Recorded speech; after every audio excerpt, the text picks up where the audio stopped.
Nous allons également parler un peu de politique, parce que le 31, la Saint-Sylvestre, c'est aussi un grand rendez-vous. Vous l'avez entendu dans le journal, un véritable rituel de la Ve République. Les vœux du président Hollande, ce soir à 20h, dans un contexte bien sûr particulier. Qu'est-ce que vous en attendez, vous, de ces vœux? On a vu qu'il y avait un débat entre la priorité du chômage et celle, évidemment, de la sécurité. Je vais tout de suite appeler Christian, qui nous appelle à Lyon. Bonjour Christian. Bonjour. À quelques heures du réveillon, vous allez peut-être, comme près de 10 millions de Français, regarder tout à l'heure les vœux du président de la République. Je ne suis pas sûr de les regarder, non. Vous n'êtes pas sûr de les regarder. Et qu'est-ce que vous en attendez à défaut de les regarder? Je n'en entends rien de particulier. Ils sont très souvent un joli exercice de politique et de discours, mais rien ne dit que pour autant ils seront suivis des faits. Et si vous deviez, vous, faire des vœux pour 2016 sur le champ politique ou le champ social, qu'est-ce que vous metteriez en avant, Christian? Je mettrai en avant premièrement le chômage et deuxièmement une meilleure égalité des Français devant l'impôt. Le chômage parce qu'il touche énormément de gens et que la gauche jusqu'ici n'a pas réussi à prouver qu'elle pouvait vraiment faire quelque chose pour les entreprises. Et l'égalité devant l'impôt parce que c'est flagrant dans notre pays. Peu de gens, 48 ou 49% de Français, payent l'impôt. Et pour les Français qui sont très attachés à l'équité ou à l'égalité, c'est pour moi un sentiment d'injustice que la gauche devrait corriger. Bien, c'est noté. Merci Christian pour ce témoignage. Vous avez une petite idée, vous, de ce qui pourrait être le mot de l'année 2016, celui que vous souhaiteriez voir apparaître le plus souvent dans la presse, dans les échanges? Je crois malheureusement que c'est un mot, oui, qu'on voit peu, qu'on entend peu, mais c'est vraiment la paix. Oui, la France, l'Europe, le monde en ont vraiment besoin et les hommes sont loin encore d'exaucer ce vœu. La paix, la paix, la paix. La paix, c'est ce qu'on vous souhaite à vous, en tout cas, Christian, vous souhaitant évidemment avec vous et tous vos proches un excellent réveillon et un excellent passage pour l'année 2016 au nom d'Europe 1. Merci pour votre appel. Raymond est en ligne avec nous, il est en Meurthe-et-Moselle. Bonjour Raymond. Oui, bonjour. Vous allez regarder les vœux présidentiels, vous, ce soir, à 20h précise? Oui, bien sûr, tout à fait. Je les regarde tous les ans comme je peux, donc je ne vais pas les manquer aujourd'hui. Alors, qu'est-ce que vous en attendez? Eh bien, écoutez, moi, j'attends que le président réconforte les Français dans les difficultés d'aujourd'hui. J'attends également que, bien sûr, il tienne ses promesses sur le chômage. Néanmoins, ce qui me gêne un peu, c'est qu'il ne peut pas être seul à lutter contre le chômage.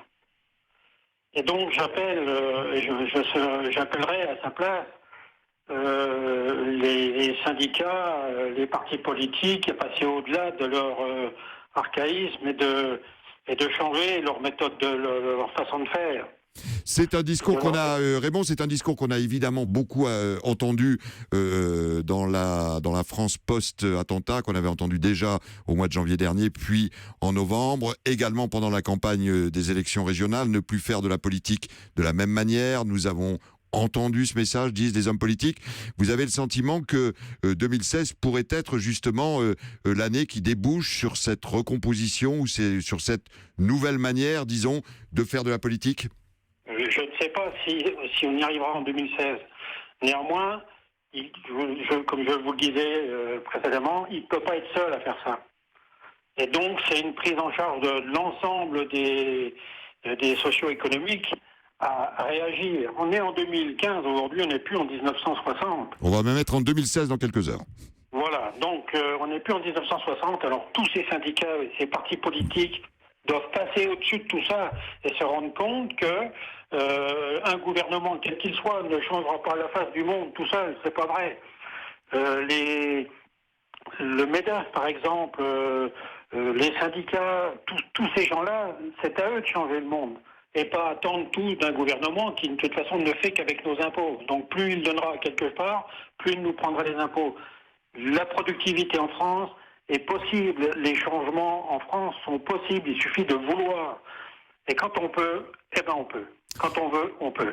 Ah ben ça pourrait être un beau mot pour l'année 2016, Raymond. Si je vous demande, on veut, quand on veut, on peut, on pourrait ressortir ça comme slogan 2016, ça vous irait? Ça m'irait, oui, bien sûr, oui, tout à fait. On vous souhaite un excellent réveillon, Raymond. Merci d'avoir appelé Europe 1. Nous sommes maintenant avec Gérard qui nous appelle de Paris, Paris 17e. Bonjour Gérard. Bonjour. Vous allez être devant votre télé à 20h également ?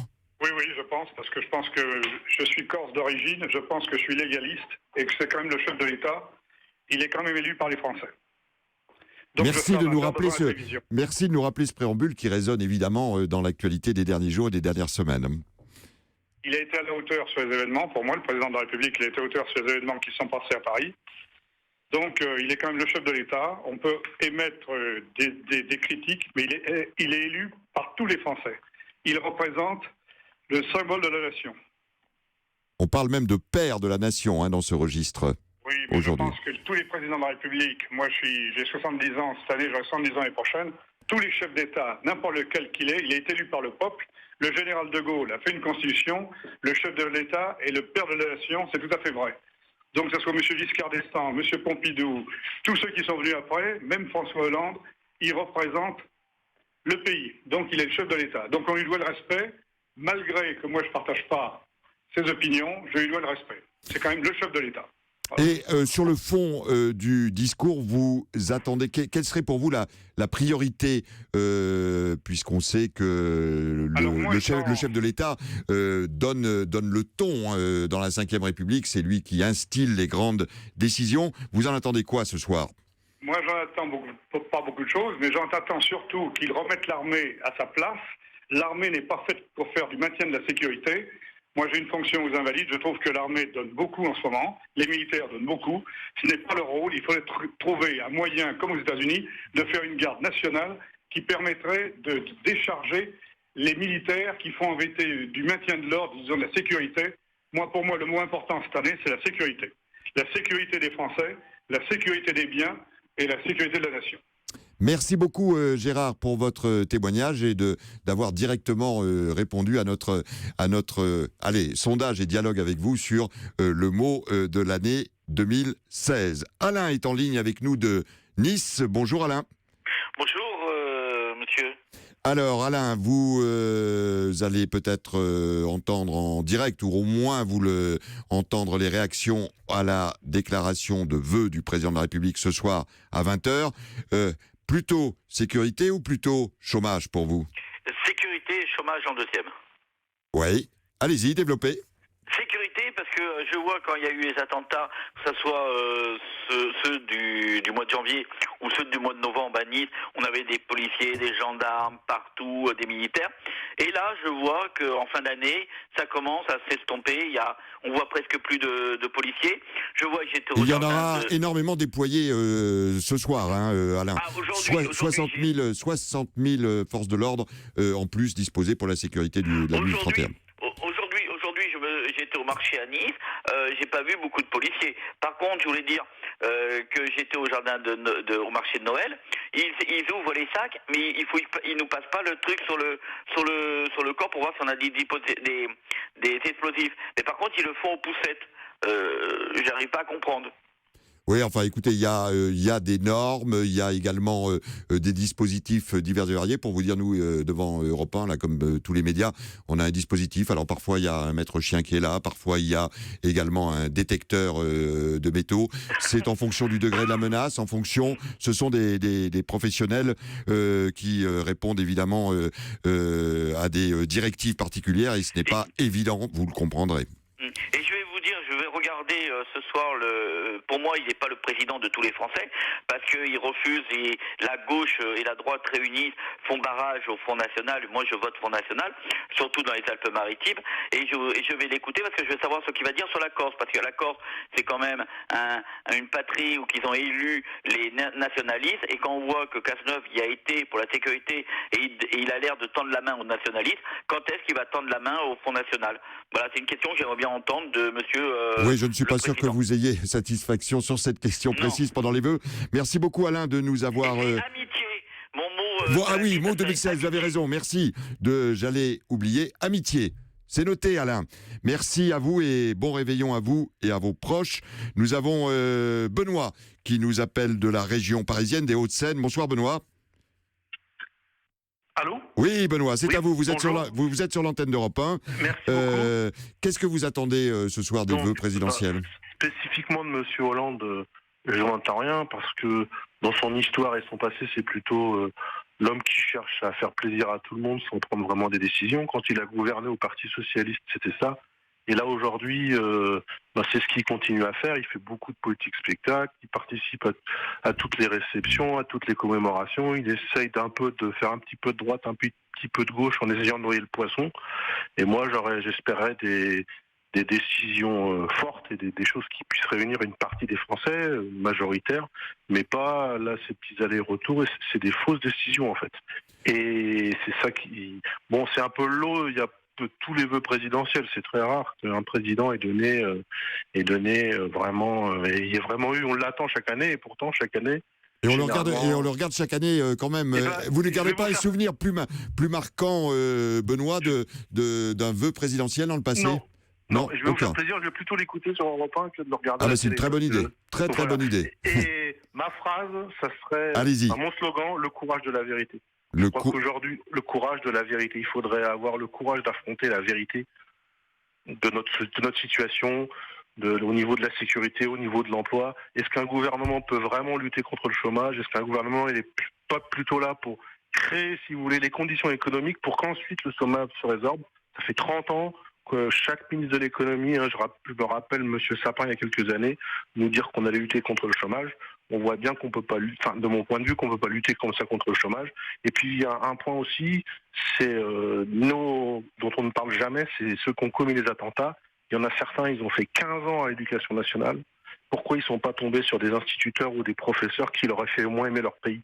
Je pense que ça, il faudrait se poser la question, qu'est-ce qu'on leur a mis dans la tête pendant 15 ans? L'éducation également, évidemment, au cœur de vos priorités, mais je retiens... Qu'on aime notre pays, quoi. Je retiens votre mot, effectivement, Benoît, le courage de la vérité, qu'on aime son pays. Dernier témoignage sur les vœux ce soir, avant de marquer une courte pause, avec Frédéric qui nous appelle du Val-de-Marne. Bonjour Frédéric. Oui, bonjour. Alors moi, par rapport aux vœux du président de la République, j'en attends à la fois très peu de choses et beaucoup de choses. Oui. Très peu de choses dans le sens où, vu les dernières élections, on le voit encore, le système politique actuel est en complet échec. Et donc je trouve que pour un président de la République, il devrait avoir le courage de reconnaître ça. Tous les hommes politiques sont prêts à dire on ne peut plus agir comme avant vu les dernières élections avec le Front National. Mais finalement, au bout de 48 heures, ils refont la même chose. Donc je trouve que ça serait courageux d'un président de la République de reconnaître ça et de mettre en place un autre système de gouvernance.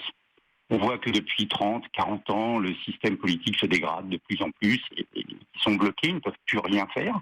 Ils sont bloqués dans un système électoraliste où il faut faire sa com pour être réélu.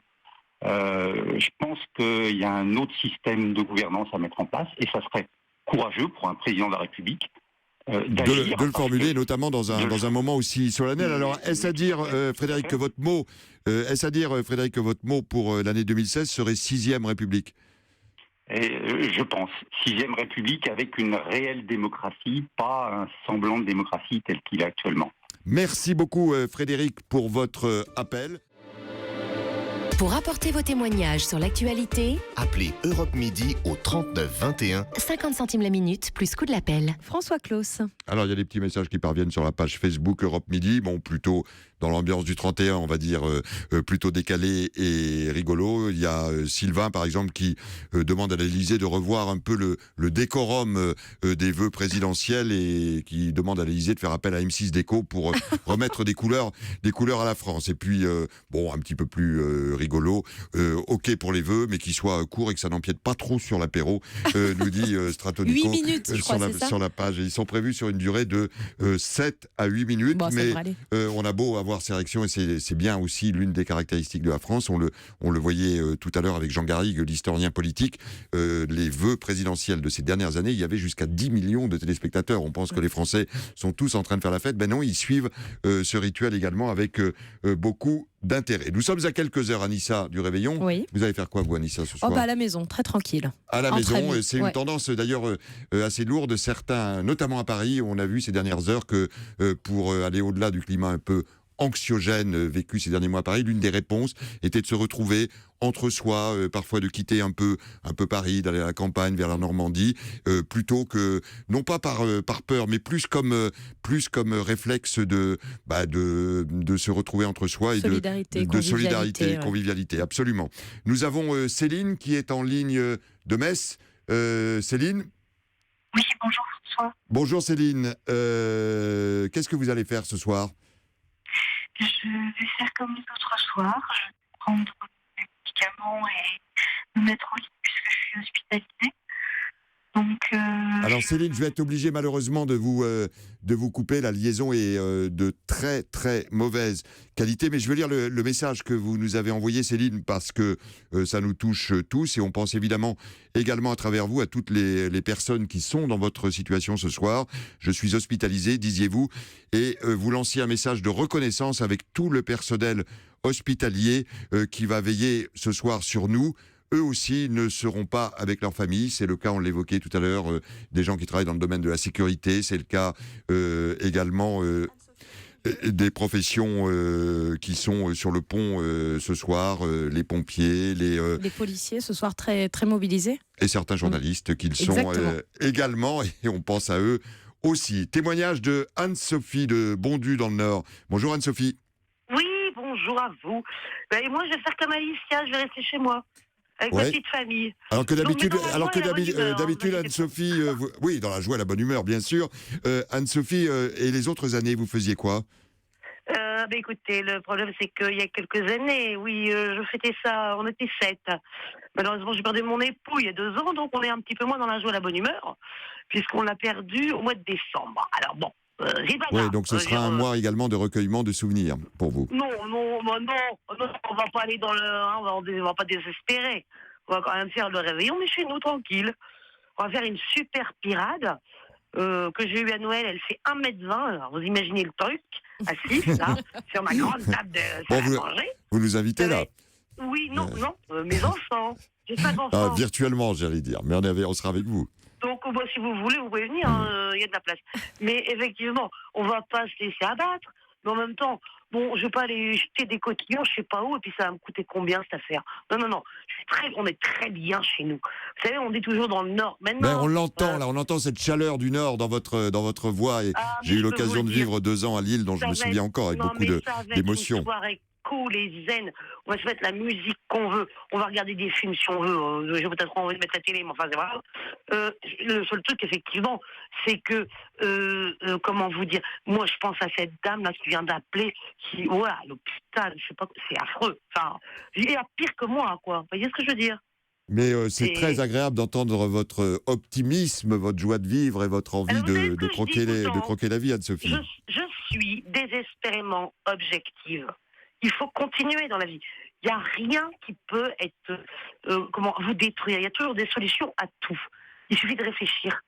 Quand on est un petit peu objectif, on y arrive toujours. Et c'est eux, ma petite bande là de 20 ans jusqu'à 8 ans, qui m'entraînent et qui me motivent. Il n'y a personne qui me cassera ce truc-là, quoi. Jamais. Bien sûr. Anne-Sophie, si vous aviez un mot pour l'année 2016. Bonheur. Je l'aurais deviné. Bonheur financier, bonheur avec les enfants, bonheur avec la famille, le bonheur. Restons objectifs. Restons positifs. Sortons. Oui, c'est vrai qu'il y a eu des événements affreux. On doit vivre sa vie, on doit continuer, on doit avancer. On ne doit pas se laisser menacer. Puis il faut arrêter de se plaindre surtout, parce que les Français sont champions du monde là-dessus. Merci. J'ai mal par-ci, j'ai mal par-là, et ceci. Non, on n'avance pas comme ça. Ça va pas. Non. Merci. Je suis à la Foresti, moi, vous voyez. Je suis branchée. Oui, c'est vrai, il y a un peu de ça, oui. Mais non, mais il y a carrément de ça. J'ai l'impression qu'elle a pris tous mes sketchs. Non, mais toute ma vie, en tout cas, parce que c'est exactement ça. Quand je la vois, je me dis, mais elle est en train de m'imiter, quoi.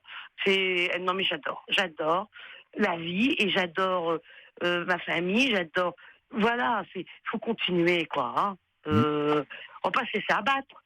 Merci Sophie de nous avoir transmis ce bonheur de vivre, cet optimisme pour l'année à venir avec l'accent et la chaleur du Nord dans votre témoignage qui a ici, Anissa, réchauffé notre ça y est, studio. On est de bonne humeur, on est parti pour 2016 grâce à Sophie. Hommage à ceux, on en parlait aussi, qui ce soir vont travailler, notamment tous les services publics, on l'évoquait il y a quelques secondes, et c'est David qui nous appelle de Bordeaux. Bonjour David. Oui, bonjour. Vous serez où ce soir à minuit, David ? Eh bien, à minuit, je serai dans les transports publics pour m'assurer que tout fonctionne bien et que tout le monde puisse profiter du 31 sereinement. Voilà, dans les transports publics bordelais. Qui circulent toute la nuit. Et on souhaitait à Paris également et dans les grandes villes, la plupart des transports urbains, parce qu'on redit, allez réveillonner, on fait la fête, certains des 9 Français sur 10 vont boire ce soir, mais anticipez, prévoyez la manière de revenir, ça serait trop bête de gâcher évidemment cette nuit de fête. Vous avez été volontaire pour travailler un 31, c'est votre devoir de service public, David, là, qui vous a poussé à aider les gens ce soir. Mais je crois que, alors bon, quand on s'engage dans la fonction publique et encore plus dans le transport public de voyageurs, il est clair que de toute façon, ça fait partie des aléas de notre métier. On les accepte quand on signe notre contrat de travail, et d'autant plus la nuit du 31 où effectivement je me suis porté volontaire. Voilà, parce que pour moi, je suis un peu le capitaine de soirée de tout le monde. Et voilà, puis c'est aussi montrer que le service public, c'est pas que des gens qui râlent et qui manifestent et qui savent bloquer le transport. Ce sont aussi des gens qui sont consciencieux de leur travail et qui prennent plaisir même dans des moments de fête où nous, la fête, ce sera le week-end prochain, quoi. En aidant à faire plaisir aux autres, oui. Exactement. Ouais, David, un mot pour 2016. Alors, avec ce que vient de dire l'auditrice précédente, je crois qu'elle a tout dit, ouais, bonheur, le bonheur et puis surtout la complicité, enfin voilà, c'est-à-dire penser union, penser unis, voilà, tous ensemble.